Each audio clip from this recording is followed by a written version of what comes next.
le jour où ma vie a basculé, philosophiquement parlant, nous allons nous référer au verbe de cette phrase qui est conjugué au passé composé. Ça veut dire que le passé de notre invité était très composé, très compliqué. Parce que si c'était simple, on allait conjuguer le verbe au passé simple. C'est philosophique. Vous ne pouvez pas comprendre. Vous allez rester dans ça comme ça, vous n'allez rien comprendre. Quand on dit bascule, c'est quoi? C'est quelque chose qu'on monte dessus. C'est-à-dire, bascule. Vous voyez, c'est l'équilibre. Parce que quand tu perds l'équilibre, ça bascule. Ça peut partir dans le sens négatif comme dans le sens positif. Donc, c'est une bascule. Vous voyez, quand vous allez vers l'autoroute, quand vous voyez pont bascule, le gros camion, on dit passer, on va vérifier le poids qu'il y a dedans. Souvent, ils vont, le poids est normal, on les laisse passer. Arrivé devant, ils font des surcharges. C'est pourquoi ça bascule, ça tombe plus sur l'autoroute ici, en partant à Djamena. Donc, ça bascule. On dit spirituellement parlant, on dit non, c'est Dieu qui guide notre vie, c'est Dieu qui... Oui, Dieu nous guide, mais c'est nous qui avons le volant. Mon cher, ça ne sert à rien de te mettre en train d'ouvrir une voiture et puis tu vois... Attends.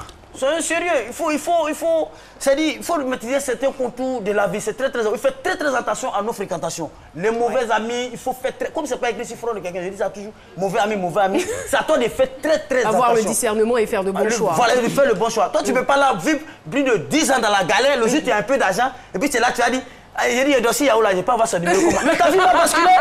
Ta vie va basculer, pas parce que c'est une mauvaise fille. Nous, on n'en sait rien. Non, dans le sens positif. Tu as un dossier, mais ta vie bascule.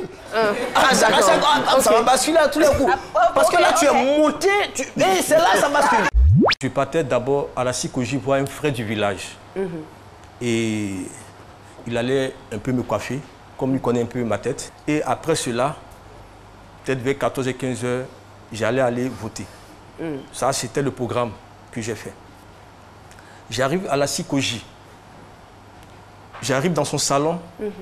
Effectivement, il est là, mais il y a du monde. Il dit, bon, je vais tourner un peu.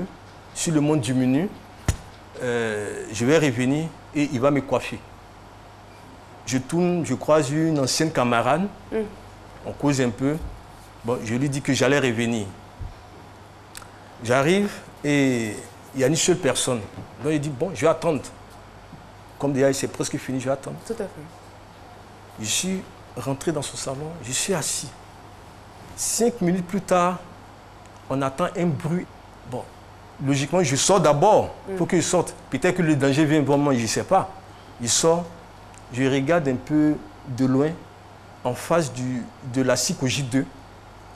Je vois, il y a les policiers, les gendarmes, il y a plein d'attroupements. Je m'approche, je suis même au niveau des forces de l'ordre. Ils sont sur la route. Moi, je suis sur le trottoir. Donc, effectivement, j'arrive, je vois les forces de l'ordre. Et puis, je vois même les papiers, les bulletins de vote qui sont sur le goudron. Mais avant ça, même, j'avais demandé à un vieux qui était devant sa porte.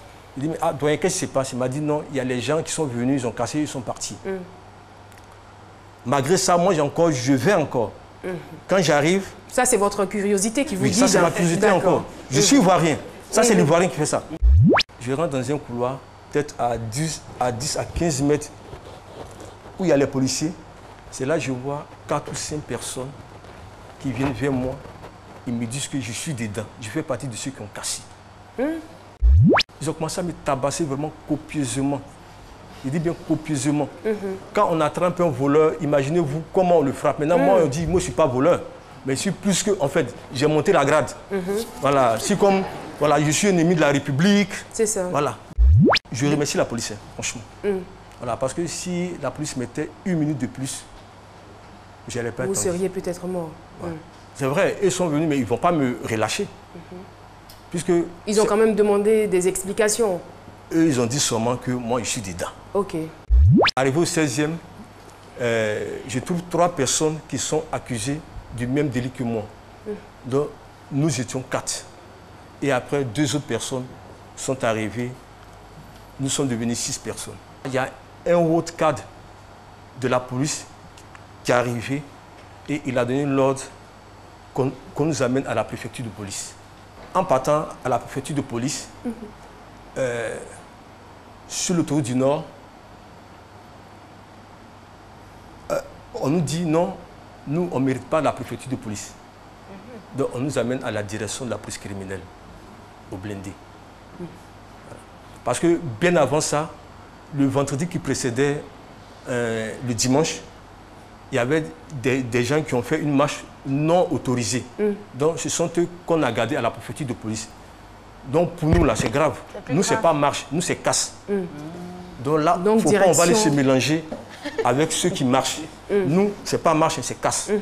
Donc, ça devient délit. Je rentre dans le blindé, je fais pas exprès, je marche sur quelqu'un. Oh, Caroline. Yako.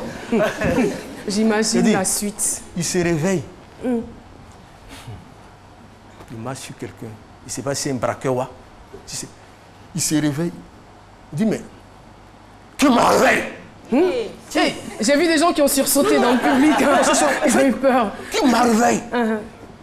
Il se lève. Il dit, bon, tu oses réveiller le grand Jupiter. Il dit, mais je ne sais pas où. Ça, je vous imagine en train de trembler de tout votre corps. Il tremblait. Donc il dit, bon, comme tu m'as réveillé, tu as amené combien? Il dit, non, j'ai 2000 francs.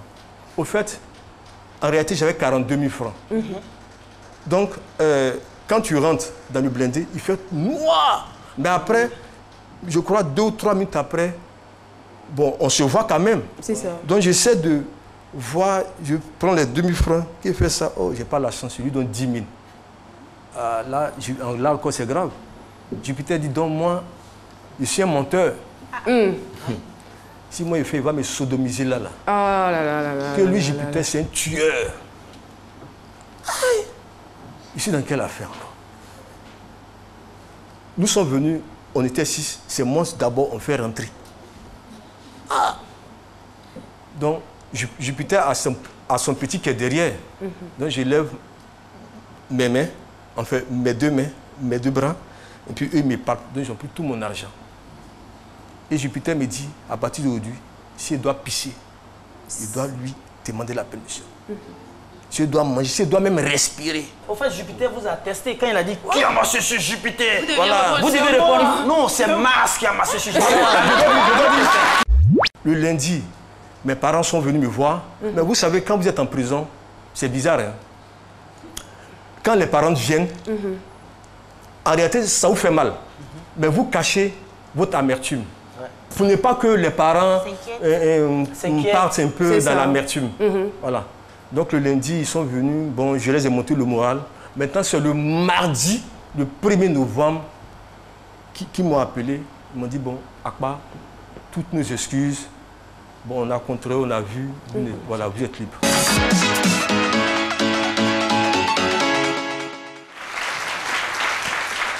Alors, beaucoup de chemins mènent à la foi.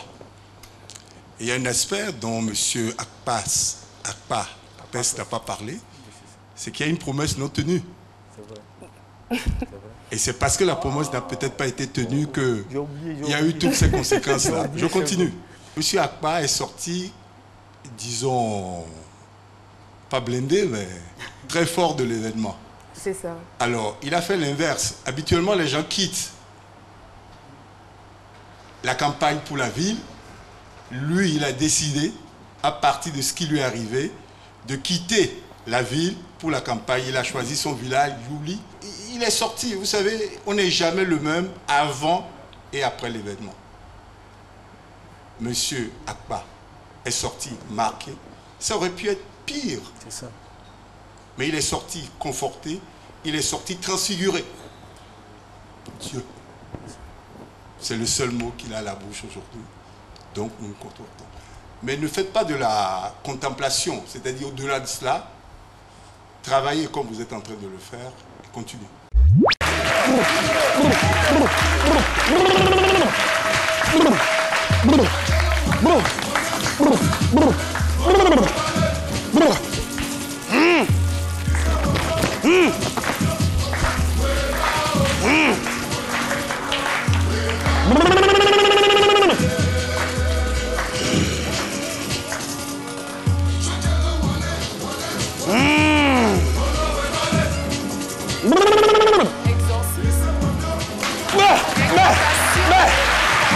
Non, c'est fini, le travail est fini.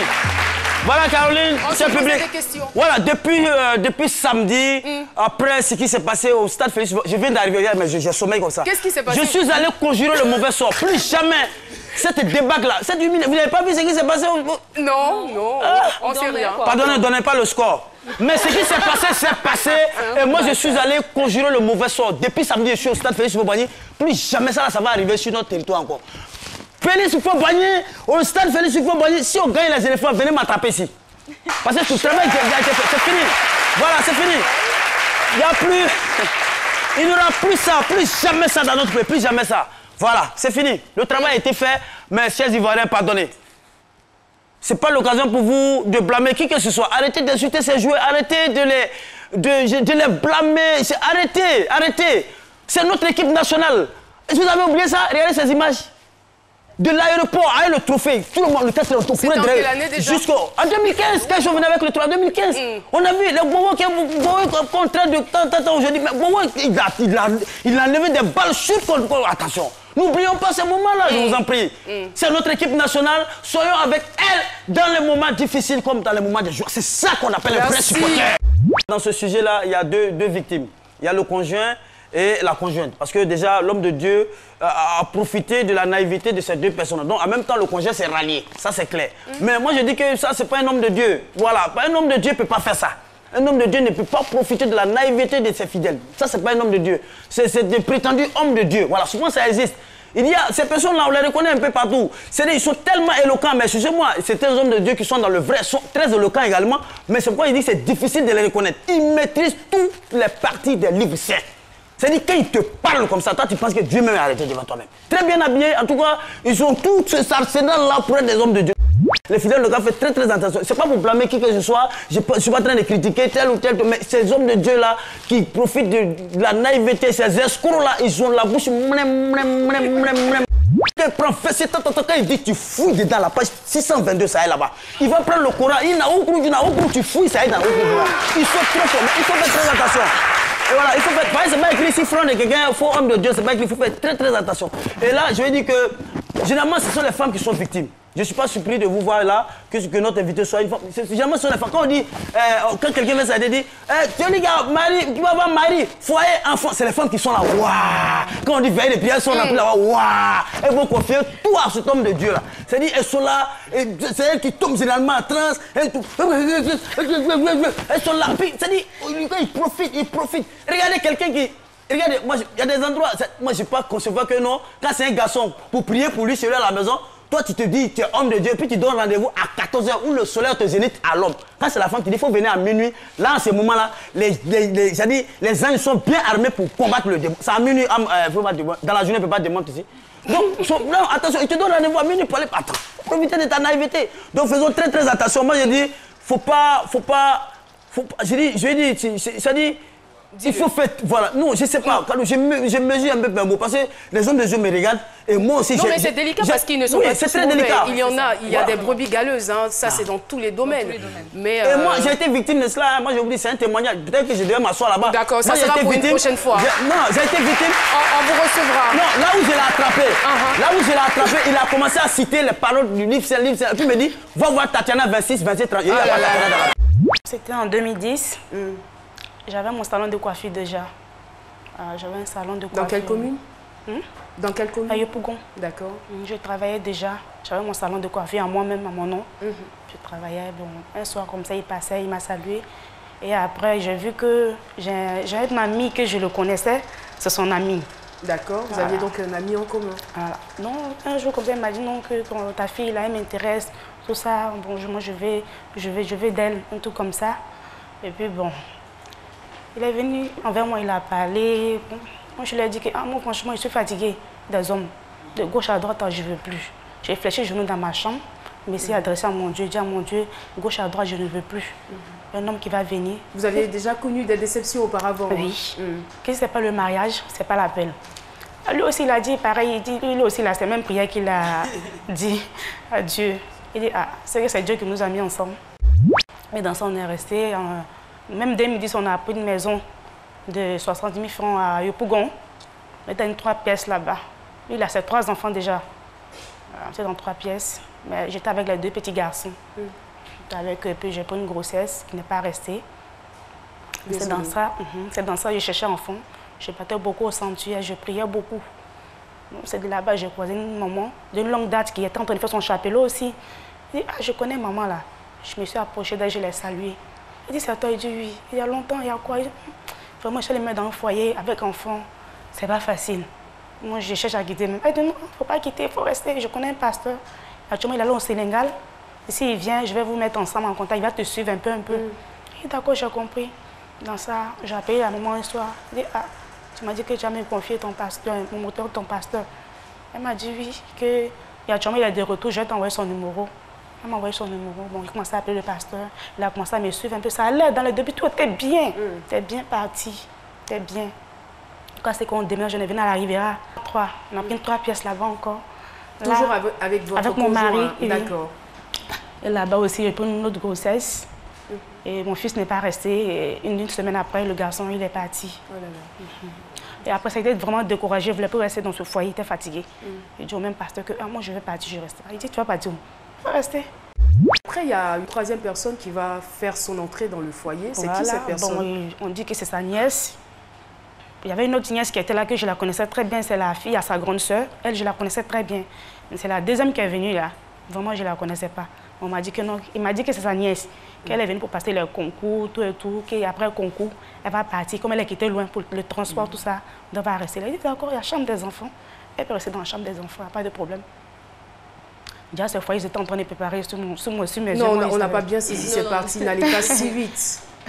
Sa nièce, oui, qui est venue pour passer ses concours, oui, et vous me parlez d'un foyer. Ça veut dire quoi? Et après, j'ai vu que ce n'était pas sa nièce en question, mais c'était genre... Ils entretenaient une relation amoureuse. Oui, sur mon toit, sur mes yeux. Ils ont tout pris à la maison, ils ont tout pris en otage. Je n'ai plus de doigt à ma cuisine, je n'ai plus de doigt à mon salon. Je passe tout le temps dans la chambre. La fille se couche dans le divan, elle tape ses fesses, elle dit, ce sont 10 femmes. Devant moi. Et moi, il vient d'accoucher par césarienne, mon enfant, j'ai quelle force, je ne peux rien faire. C'était juste quelques temps après votre accouchement? Oui, un an après. Un an après. C'est qu'elle a eu un an qu'on m'a chassé même de la maison. Mais avant de me chasser, ils ont déjà fait le mariage. Ils se sont cachés. Quand vous dites ils se sont mariés légalement? Légalement. Pendant que vous étiez à la maison, mais ils ne savaient pas qu'ils ont fait ça. Après, j'ai dit bague, et puis je demandais, ah, tu t'es caché pour aller te marier? Il me dit oui. Il dit, ok, que le Seigneur te bénisse, que tout ce que tu cherches, c'est terre, que Dieu te l'accorde. Non mais attendez. Est-ce que vous avez essayé d'affronter votre mari? Parce que forcément, vous vous retrouvez dans cette situation, vous allez lui poser des questions. Il disait que sa famille ne veut pas de moi. Moi, c'est ce qu'il me disait, qu'il n'y a qu'à quitter la maison, que si il ne se marie pas avec quelqu'un d'autre, lui, on le menace de le tuer. Moi, c'est ce qu'il me disait. Est-ce que vous l'avez cru quand il vous a dit que c'était, il a reçu des menaces de sa famille et que s'il ne vous quittait pas, il allait mourir? Est-ce que vous l'avez cru quand même? Oui. Pourquoi? Vous aviez des rapports difficiles avec sa famille? Bon. Je ne pense pas. Quand il m'a dit de quitter la maison, j'ai appelé le pasteur. C'est lui qui me suivait. Moi, je l'ai appelé et dit, ah, voilà ce qu'il dit de quitter la maison. Il dit, mais il faut partir. Après, tu vas revenir dans le foyer. Quand je suis partie, après, je reviens là. 1 an passe, 2 ans passent, je ne vais pas dans mon foyer. Je me vois le même pasteur. Ah, tu as dit que j'allais retourner dans le foyer là. Voilà, ça. C'est comment? Souvent, il n'a rien à me dire. Souvent, quand il me voit, on n'a pas envie de me voir. Je sais pas, c'était bizarre. C'était bizarre même. J'avais mon salon de coiffure dans Laurier 9. Et puis le propriétaire du magasin m'a dit de quitter le magasin, qu'elle a besoin de son magasin. Donc j'ai ramassé mes matériels, il allait déposer ça à la maison. Il dit ça au pasteur, il m'a dit non, il faut ramasser. Il dit il va vendre. Il dit non, il faut m'envoyer. Je vais payer ça dans ta main. J'ai ramassé ces papiers, lui donner. Il ne m'a pas donné 5 francs. À chaque fois, il est là, il ne me donne rien. Vous étiez entendu sur le prix de la marchandise? Oui, j'ai diminué même le prix là même. Il dit va payer dans ma main, donc moi je vais prendre l'argent pour aller faire autre chose là. Il a diminué le prix des trucs. Il ne m'a pas donné même. Ça n'allait plus? Je veux dire, le salon de coiffure, ça n'allait plus? Non, le propriétaire du magasin m'a dit qu'elle a besoin de son magasin. Ok. Donc, j'ai ramassé les matériels pour mettre ça à la maison. Étant encore dans mon foyer. Donc, c'était dans ma main. Donc, quand je déménageais, j'ai dit au pasteur que je veux vendre les matériels là. Voilà. Imagine, on ne donnait pas vendre de ramasser pour venir lui donner. Il va payer ça dans ma main. Donc, il a ramassé par lui donner. Il ne m'a pas donné 5 francs, 1 rond. Et un jour comme ça, c'était vraiment dur. Le père de ma fille, il a dit qu'il paye le loyer, le studio, il ne paye plus, il ne s'occupe plus de ça. Dans ça, il me retrouvait à Yopougon, dans une maison de 20 000 francs avec ma fille. Et puis, il y avait mon salon de coiffure qui était là avant, c'était en baraque à Yopougon. Donc, je suis partie pour récupérer ça. Il y a une dame qui a déjà payé ça dans la main d'un monsieur. Donc, il dit à la dame, je vais s'associer Comme je suis là, puis je ne fais rien, vraiment, ça me met mal à l'aise. Donc, on va s'associer et on fait un peu. Elle a dit, elle a compris. Je suis partie, ça n'allait pas, j'étais beaucoup malade. Je ne sais pas où, maladie, j'étais malade. Et puis la maison aussi était bizarre, avec un enfant. Il y avait trop même dans la maison. Le point même peut sortir. Avec un bébé, il dit, il ne faut pas que je sois rentrée dans mon enfant ici. Et puis il y a un problème, il n'y a pas l'argent. Donc, l'autre côté, je n'avais pas encore aménagé le studio qu'il louait ici. Je n'avais pas tout enlevé mes bagages. Donc, j'ai vu le père de ma fille, franchement, où je suis partie là, je ne suis pas à l'aise. Je ne suis pas à l'aise. Pour une maison qu'il y a pas, je ne suis pas à l'aise. Donc, pardon, il faut payer une maison, ça là, quelques mois. Pendant ce temps, il a cherché quelque chose à faire pour pouvoir payer, m'occuper de maison là. Mais pour quelques mois, il faut payer pour moi quelques mois. Il a dit qu'il a compris. Donc, je suis revenue parce qu'il n'avait pas encore donné la clé même de maison. Donc, je suis revenue dans la même maison encore. Est-ce que vous pensez que le pasteur, il était de mèche avec votre mari? Est-ce que vous pensez que depuis tout ce temps, il était au courant que la nièce en question était sa future femme? Je peux dire oui. Vous vous basez sur quoi pour dire oui? On va l'encourager, non? On va l'encourager parce que c'est pas évident. C'est pas évident. Moi, je la comprends. On a envie, parce qu'on a vécu des choses, on a envie de se décharger, on a envie de se soulager. Mais en même temps, on a un peu de scrupules. On se dit, ce sont des personnes qui ont marqué ma vie. Je n'ai pas forcément envie de les exposer. Donc, on la comprend, il y a un peu de scrupules, un peu de retenue quand même à ce niveau-là. Et ça fait combien de temps qu'il ne s'occupe plus de l'enfant? Depuis tout, je me peux dire, bon, il ne s'occupe pas parce que donner 10 000, 5 000. C'est vraiment peu pour un enfant. Ça fait rien faire. De nos jours, ça fait rien là. Je prends ça parce qu'il faut prendre mes... C'est ça, il dit, il s'occupe d'enfants. Bon, il dit, il ne fait plus. Il dit, mais ce qu'il donne à la main, c'était miette. Maintenant, mais il dit, il s'occupe plus. Donc, je ne sais pas la peine, c'est bon même. Donc, pendant ce temps, moi, j'étais là. Tout ce qui s'est passé, il a fait 3 ans, 4 ans, je ne travaillais pas. J'étais assis comme ça. Et j'ai dit, cette année, je suis fatiguée. Je ne peux plus m'asseoir et demander l'argent à quelqu'un pour manger encore. J'ai un métier. J'ai un métier, même s'il n'y a pas de magasin. Parce que j'essaie d'aller chercher travail avec mon enfant, on m'a refusé. Parce que j'ai un enfant, on m'a refusé dans les salons de coiffure. On m'a refusé. Donc, il dit, cette année, c'est cette année. Moi, j'ai un métier, je ne peux plus m'asseoir. En train de demander l'argent aux gens pour manger, je ne peux plus faire ça. Donc, qu'est-ce que je fais? J'ai un panier, je me promène de porte en porte et fais les ongles. D'accord. Les tatouages, c'est bien. Les tatouages, les fossiles. C'est bien. Juste une question. Est-ce que vous faites suivre aujourd'hui par un autre pasteur? Est-ce que vous avez trouvé un autre pasteur qui vous suit ou pas? Jamais. Mais je ne peux plus... Non, c'est bon. À cause de la pauvreté, l'ignorance et d'autres défauts, l'imposture et l'escroquerie sévissent. Et on les rencontre un peu partout. Mais le milieu religieux n'est pas épargné. Et souvent, on y rencontre même de véritables lions qui se déguisent en agneaux. Mais comment éviter tout ça? Comme toujours, lorsque nous avons un problème dans notre vie que l'argent ne peut pas résoudre, il faut se référer à d'autres valeurs. Ici, je citerai comme valeur le discernement. Le discernement, ça ne s'achète pas. On en fait la quête par une manière exemplaire de vivre. Et lorsque vous vivez en harmonie avec les lois de la nature, vous recevez en récompense certaines valeurs qu'on ne peut pas acheter, mais qui sont très utiles pour nous au même titre que l'argent. Lorsque vous avez le discernement, vous ne pouvez plus confondre pasteur et pastèque. Ni prêtre. J'aime bien le jeu de mots. Ni prêtre et traite. Ah. Ni simple ami et mari. Vous voyez clair. Et vous pouvez éviter beaucoup de problèmes. Ne cherchons pas que l'argent. Cultivons aussi les valeurs humaines. Elles ne sont pas financières, elles ne sont pas matérielles, mais elles ne sont pas moins importantes que l'argent. Pourquoi c'est l'argent seul qui retient notre attention? Et l'honnêteté, et la clairvoyance. Portons-nous aussi vers les valeurs humaines, les valeurs morales, les valeurs spirituelles pour être plus forts. Derrière cet édifice vous attendent des collections uniques, des siècles d'histoire, véritables trésors pour nos mémoires. Le musée national en 1945, devenu musée des civilisations en 1994, s'est conformé depuis cette année aux normes internationales. Scénographie, esthétique, espacement, tout y est épuré, ultramoderne, certifié. Ici, chaque objet raconte une légende émouvante. Ce tabouret, c'est le bia, c'est le symbole du pouvoir en pays Aka. Et ici, ce bia-là, il est différent des bias que nous avons l'habitude de voir dans les villages. Vous voyez de part et d'autre, il y a des canons qui sont là, qui marquent la collaboration avec les Occidentaux pour montrer combien nos arts peuvent inspirer nos architectes dans la conception des grandes bâtisses. Il faut voir ce bia-là comme l'architecture du palais présidentiel de Côte d'Ivoire. Il faut implorer le Seigneur pour favoriser la bonne récolte. Donc, c'est une quête de bien-être. Voilà, donc le Mbotumbo a inspiré le Zouglou.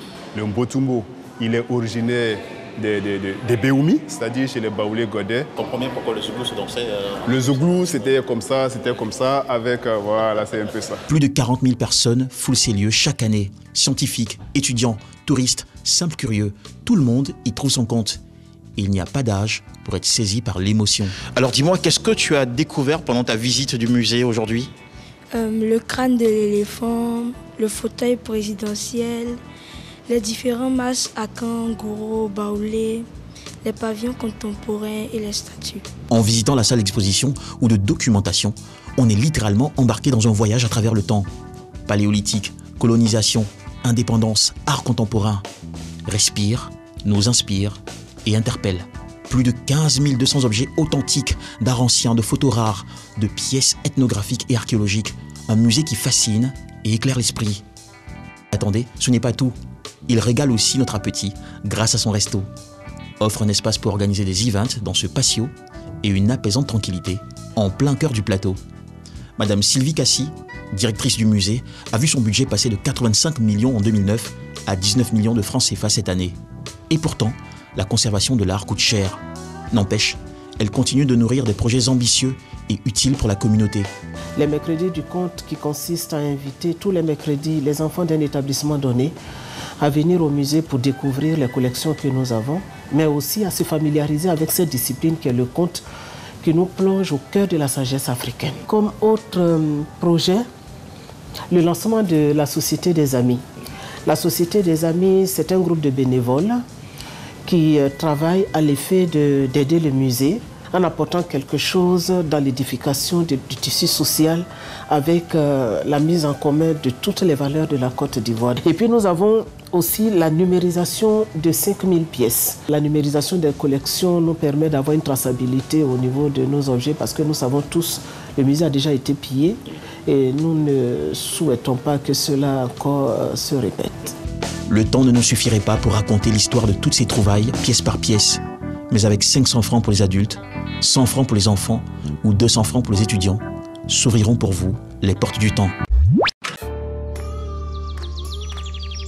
Une nouvelle étiquette pour Candia. Candia le lait, onctueux, soyeux, crémeux. Candia, c'est le bon goût du lait. Moi, c'est Candia. J'ai fait la rencontre du powerlifting pendant que j'étais en Inde, quand je faisais mon master en réseau informatique. Il faut dire que vous êtes titulaire d'un master en réseau informatique, c'est bien cela. Et ça fait combien de temps que vous pratiquez ce sport? Ça fait 4 ans maintenant. Comment vous étiez auparavant? J'étais normal. Normal comme qui? Vous n'étiez pas comme Dr Philo, non? Pas comme Philo. Pas comme Jean-Michel? Non. J'étais normal. Normal. 85 kilos. Ah, donc s'il n'était pas comme nous et qu'il était normal, nous on est anormaux. Et là c'est un peu souvent on est anormaux. D'accord. Et qu'est-ce qui vous a réellement séduit dans ce sport?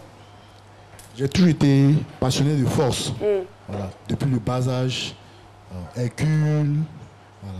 Ah, ça a eu une grave influence sur vous. Hein. Gladiator. Gladiator. Sundiata Keita, tout ça. J'ai toujours été passionné de force. Donc, le réveil de la force. On a quand même une idée assez vague du powerlifting. Qu'est-ce que c'est réellement et qui est habilité à pratiquer ce sport? Le powerlifting, c'est l'association de 3 mouvements Sur l'écran, on a un des 3 mouvements. Voilà. Et c'est de soulever la charge la plus lourde possible. Tout le monde peut le pratiquer. Il s'évalue entre combien, enfin, de kilos? Le record du monde en plus de 120, c'est un Américain qui pèse 180 kilos. Au squat, il est à 490 kilos. Vous êtes à combien aujourd'hui?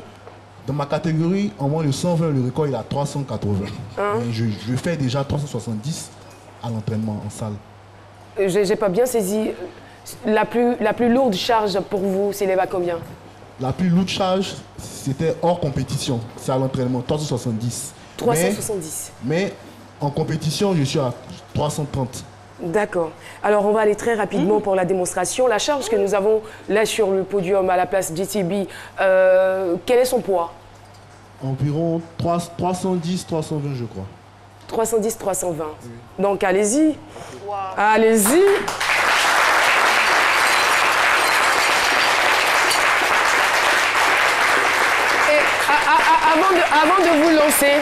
Avant de vous lancer, on va faire un truc. Je vais demander à 5 jeunes, voilà, levez-vous s'il vous plaît. Vous aussi, vous êtes en forme de... Allez-y, s'il vous plaît. 5 à gauche, 5 à droite. Alors, c'est quoi leur mission? Ils vont soulever. Leur mission serait d'essayer. Alors, si vous avez une recommandation, parce que je suppose que pour ne pas qu'ils se fassent mal, comment est-ce qu'ils doivent soulever ça? N'ayez pas peur, ça pique pas. Ne vous jetez pas dessus comme ça. Il y a forcément une tactique. On n'a pas dit de rouler, on dit de soulever. Mais pourquoi les 2 autres ont peur? Il n'y a pas de place. Bon, ça va, merci. Tiens, merci. Attends. Un seul côté. Merci beaucoup. Non, c'est lui. Merci infiniment. Alors, Gustave Fezambi, c'est votre tour. Moi, je peux savoir ce que vous êtes en train de faire.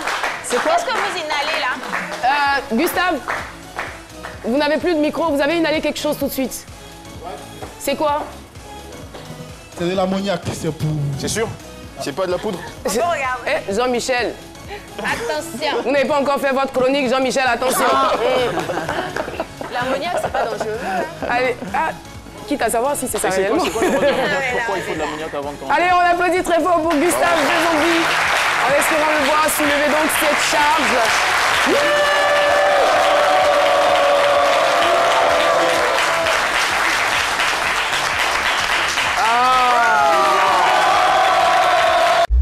Je suis née dans le piment, j'ai grandi dans le piment. Et étant toute petite, j'allais toujours aider maman au marché à vendre le piment. Je suis de suite... Mais quelle histoire que votre maman vous a racontée, je veux dire, votre naissance Oui. Puisque vous dites que vous êtes née dans le piment, je suppose que maman était déjà dans l'activité. Oui. Je suis née dans le piment parce que maman me racontait un jour que lorsqu'elle était enceinte de moi, c'est étant à Bégerville, elle était allée chercher du piment pour venir livrer le lendemain. C'est là qu'elle a commencé à avoir le travail a contractions. commencé. Voilà, d'accord. Et quand elle est arrivée à la maison, elle n'a informé personne. Elle a juste appelé une amie pour lui dire accompagne-moi à la maternité, j'ai un peu de douleur. Et c'est ce jour-là que je suis née. Quand je suis née, 2 mois après, elle a repris les activités. Étant sur son dos, j'étais dans le piment. J'ai fait les 4 pattes dans le piment. Elle m'a même raconté que par moment, le piment me brûlait les yeux et je pleurais. Mais j'ai grandi dans le piment quand même, jusqu'à ce que j'ai l'âge de 15 à 16 ans, où j'étais encore plus mûre d'esprit. Et j'ai commencé, les jours où je n'avais pas cours, j'allais aider maman à vendre le piment. Jusqu'à ce qu'elle décède et puis je prenne la place et me concentrer. Mais déjà toute petite, hein, je veux dire avant l'âge de 15 ans même, vous étiez habituée à cet environnement, vous alliez au marché assister maman, tout cela? Oui, j'étais déjà habituée à vendre le piment. Et à l'âge de 15 ans? Et à l'âge de 15 ans, là j'étais encore plus mature. Je me levais, là elle ne me demandait plus, suis-moi, on peut aller au marché. Je me levais de moi-même, j'allais l'aider à vendre le piment. Les jours où je n'avais pas cours, le matin, je vais l'aider matin, à midi, 13h, je vais au cours. Le jour où j'avais cours aussi matin, je descends à midi 30 et je vais l'aider. Et quand elle me voyait, elle était contente. Quand je l'aidais, elle me disait une parole en gourou qui me faisait plaisir. Elle dit dans Gati, en Goualo. C'est ce qu'il dit chez les gourous. Le jour où je meurs, ne me pleure pas. Tellement qu'elle avait une grande joie au cœur. Une classe de terminale. À la veille des oraux du bac, je perds ma maman à 1h30. Et je suis découragée. J'ai perdu tout espoir. Puisque, étant fille unique de maman, elle était comme une amie pour moi, une conseillère pour moi. Franchement, elle était tout pour moi. Parce que j'étais beaucoup attachée à maman par rapport à papa. Et quand je perds maman, je suis dans le désespoir. Je ne savais même plus quoi faire. Et j'ai passé le bac, ça n'a pas marché. La deuxième année, c'était pareil. Parce que j'avais plus d'espoir. Il n'y avait plus quelqu'un près de moi qui me dit Sabine, fais ceci, Sabine, fais cela. Et j'ai décidé de passer le bac. Mais je veux dire, avec cet attachement, avec cette relation que vous aviez avec votre maman qui vous a montré le chemin du piment, mais aussi qui vous soutenait dans les études, elle perd la veille de votre bac, c'est sûr. Vous avez pris un sacré coup, et ce qui vous a peut-être empêché d'obtenir votre bac. Mais vous avez mis combien de temps à vous relever, à poursuivre les études et aussi à continuer votre activité dans le piment? À poursuivre les études, l'année qui a suivi, bon, j'ai mis, disons, un an à me remettre. Et j'ai dit, bon, si je restais là, maman n'est plus, je ne vais pas évoluer. Mais je suis sûre et certaine que ce que ma maman m'a appris depuis ma naissance, si je me lève, si je vais au marché, si je travaille, si je gagne mon argent dans le piment, maman sera fière de moi, là où elle se trouve. Quand j'ai passé la deuxième année du baccalauréat, ça n'a pas marché. J'ai décidé de me consacrer au piment. Et c'était quoi la réaction de votre papa? Est-ce qu'il était pour? Papa, il était contre. Il dit, je n'étais pas mise à l'école pour aller vendre piment. Toi, tu es jolie comme ça, c'est piment, tu veux vendre. Il n'y a qu'un diplôme dedans. Il dit, il n'y a pas de diplôme, mais je fais ça pour pouvoir avoir un peu d'argent. Et puis, subvenir à mes besoins. Puisque quand j'étais coincée financièrement, c'est le moment où j'allais voir. Et en travaillant même avec maman de son vivant, elle me donnait souvent les 15 000, les 20 000 fins du mois. Tiens, prends ça pour te dépanner. Et maman n'est plus. Je fais quoi? Je suis confrontée à la réalité. J'étais obligée de vendre ce piment. Puisque c'est le piment seul que je sais faire. Je ne sais rien d'autre faire. Donc, j'étais obligée de vendre le piment pour pouvoir avoir de quoi manger, de l'argent. Et c'est ce que je faisais. Et j'ai passé le cours du soir et le bac en cours du soir. Le matin, je vais au cours. Je descends à 14h, 15h. Je me repose à 17h, 18h par là. J'essaie de réviser un peu plus. Je vais au cours. Mais papa ne savait pas. Hein, parce que je voulais lui réserver une surprise. Comme lui, il ne savait pas trop garder les choses. J'ai dit non, je n'informe personne de mon baccalauréat. Et j'ai passé le baccalauréat dans le secret. En candidate libre? Voilà, en cours du soir. Et j'ai passé le BP 50 libre. Et les deux ont marché par la grâce. Wow. Vous vendez en moyenne combien de sacs de piment par semaine? Par semaine. Par semaine, je peux vendre au moins 10 à 13 sacs de piment. Par semaine? Oui. Est-ce que vous avez une stratégie particulière qui vous différencie peut-être des autres et qui fait que vous arrivez à vendre de la sorte? Ce qui me différencie des autres, c'est que, 1, je suis intellectuelle. 2, quand je suis sur le marché, je suis toujours chic, bien mise. D'accord. Pour montrer que c'est pas parce que je suis vendeuse de piment, il faut être sale. Non, toujours bien mise. Vous avez des clients parmi la gente masculine? Oui. Il y a des hommes qui viennent acheter le piment avec vous? Mais exactement. Un jour, il y a un tonton qui me disait, ma chérie, tu sais pourquoi je suis venue payer ton piment là? Parce que, étant dans ma voiture, il y avait une vendeuse de piment. Elle est bien jolie, très belle, bien propre. On ne dirait pas une vendeuse de piment. Donc ça m'a motivée à venir payer votre piment. Et j'étais heureuse. J'ai dit, tu as vu? Non. Aïe, c'est ça qui m'a dit.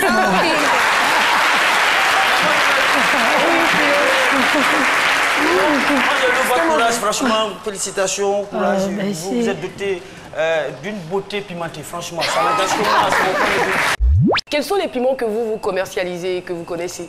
Les piments que je commercialise, le piment qui vient de Korogo, le piment rouge que vous voyez à l'écran là, et le piment vert. Et plus le sambon. Le sambon, le piment qu'on appelle le sambon. C'est lequel ça? Il est vert, quand il mûrit, il devient jaune et puis il sent très bon. Ah, d'accord. Et vous-même, est-ce que vous consommez le piment? Oui, assez. Ah bon? Oui. Moi, je veux savoir, est-ce qu'il y a une astuce particulière pour se débarrasser du piment? Parce que vous êtes passionné, donc vous êtes dans le piment et tout, mais après les mains et tout, ça brûle. Oui. Est-ce qu'il y a une astuce pour se débarrasser? Franchement, moi, je n'en connais pas. Mais quand je finis de toucher le piment, je lave simplement la main avec le savon. Je rince ma main et puis je m'arrête là. Pas moi, ça brûle. Hein. Mais comme je suis pourquoi vous habituée... n'utilisez pas de gants? Non, le gant, on ne peut pas utiliser le gant. Parce que le piment, il brûle. Quand tu portes le gant, quand il fait chaud, ça brûle 2 fois plus. Ah bon?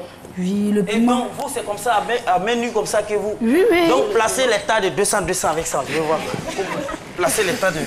Actuellement, là, le piment est combien sur le marché, vous placez? Bon, non, 500. Allez-y, placez pour 500. Quand vous êtes au marché, le petit cri là. Vendez le piment. Ah, ma chérie, il y a piment. 500, 500. Tu vois pour combien je vais t'arranger? Joli garçon. Aïe. Je vois piment, hein. Ça, c'est Marco Flolo. Ça, c'est pour 500 qu'elle est là, actuellement. 500. Ah, ça, c'est 500 du plateau ou bien du marché? Donc, vous partez en même temps. Est-ce qu'on arrive là-bas pour prendre 23?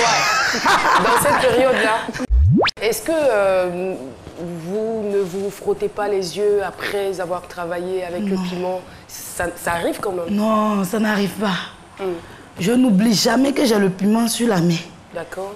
Et je vais jamais... Non, je n'oublie jamais. Mais au départ, ça vous arrivait quand vous étiez plus jeune? Ça, c'est quand j'étais petite, peut-être. Mais où j'ai commencé à prendre de l'âge, non, non. Par moment, ça peut... Le vent peut faire entrer le piment dans les yeux. Mais pour dire que moi-même, la main, avec la main, non.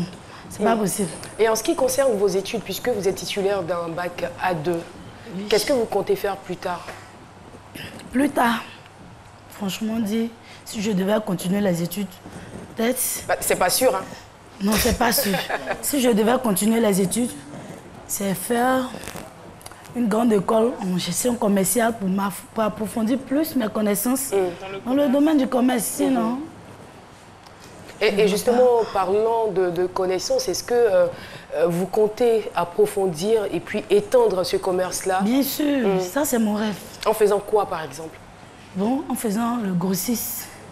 Parce qu'actuellement, c'est le détail que je fais. Donc, comme je veux faire le grossiste, j'irai en bourse, aller chercher, payer avec des dames. Et s'il en faut, peut-être même faire des champs de piment. Voire plus... Faire la production. Voilà, faire la production. C'est important. Et s'il faut même sécher et importer. Ça fait quand même plusieurs années que vous êtes dans ce commerce-là. Qu'est-ce que vous avez réussi à réaliser? Actuellement, je n'ai rien réalisé. Mais la seule chose que je peux dire, c'est que j'ai un compte bancaire. D'accord. Je ne dirai pas de chiffres, mais bien gonflé même. Cette jeune demoiselle a vraiment sa vie est éclairée. Sa vie est éclairée pour la simple raison que il suffit qu'elle y mette un peu de courage, avec un peu d'astuce, elle ira de l'avant. C'est simple, hein? Parce qu'elle a tiré ce courage-là, n'est-ce pas, de ses parents, surtout de sa génitrice. Voici une dame, je parle de sa mère bien sûr, qui... ses obligations de foyer, n'a pas laissé un seul jour faire son activité de vente de piment. Et c'est avec ça, Dieu lui a donné la chance de contracter une grossesse un jour. Et au terme de ça, elle a donné le jour, la vie à cette dame qui est en face de nous aujourd'hui. Et après la maternité, elle a mis son bébé au dos, elle est au marché. Quand elle est fatiguée, elle dépose son bébé, même le sol, dans le piment. Et cette dame a grandi dans le piment. Donc, elle a la bénédiction de sa maman. Et sa maman lui a inculqué une certaine éducation. Elle lui a inculqué le courage et surtout l'abnégation dans le travail bien fait. Et ça, on sent en elle. Je ne peux que l'encourager. Pour bébé, le sac où on peut mettre les affaires. Là-bas aussi, c'est vous? Je vois un truc là-bas. Je vois un sac là-bas. Je sais pas. Conservé. Non. Pas mal. Ouais! Ma chérie,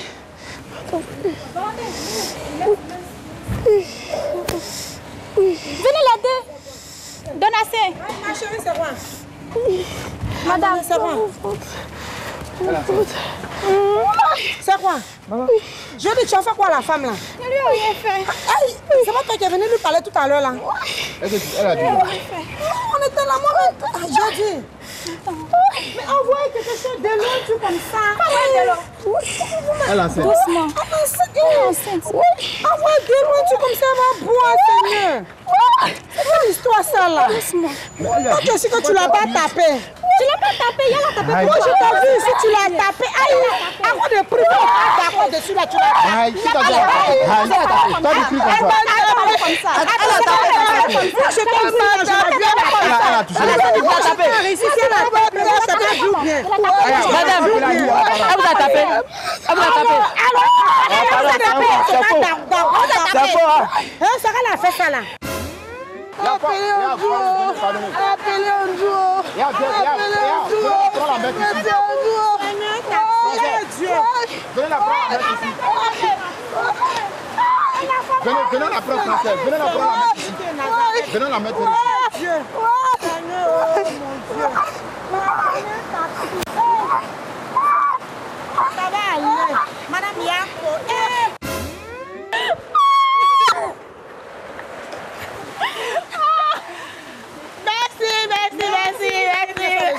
Merci. Pardonnez, venez m'aider. Venez m'aider.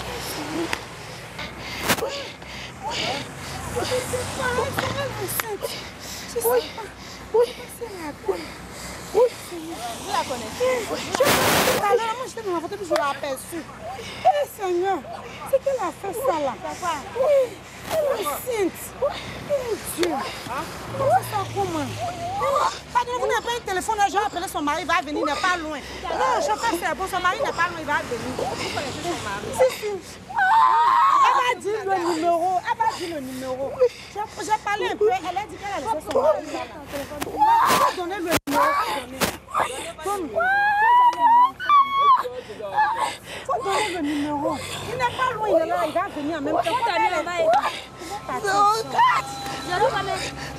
04.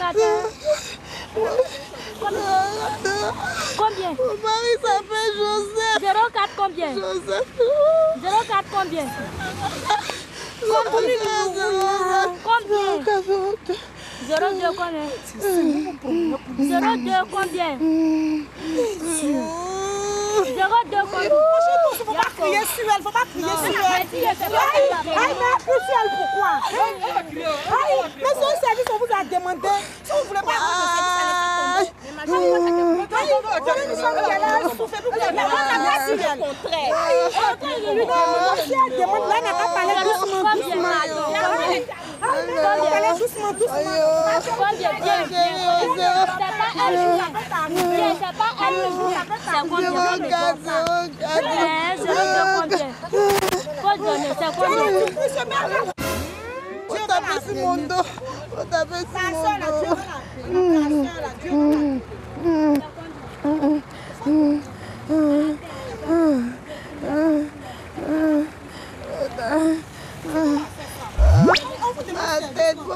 ma tête. Combien? Faut masser ma tête. À la fin, c'est combien? Faut masser ma tête. À la fin, c'est combien? À la fin, c'est combien? Chérie! Hi! Tête de pierre!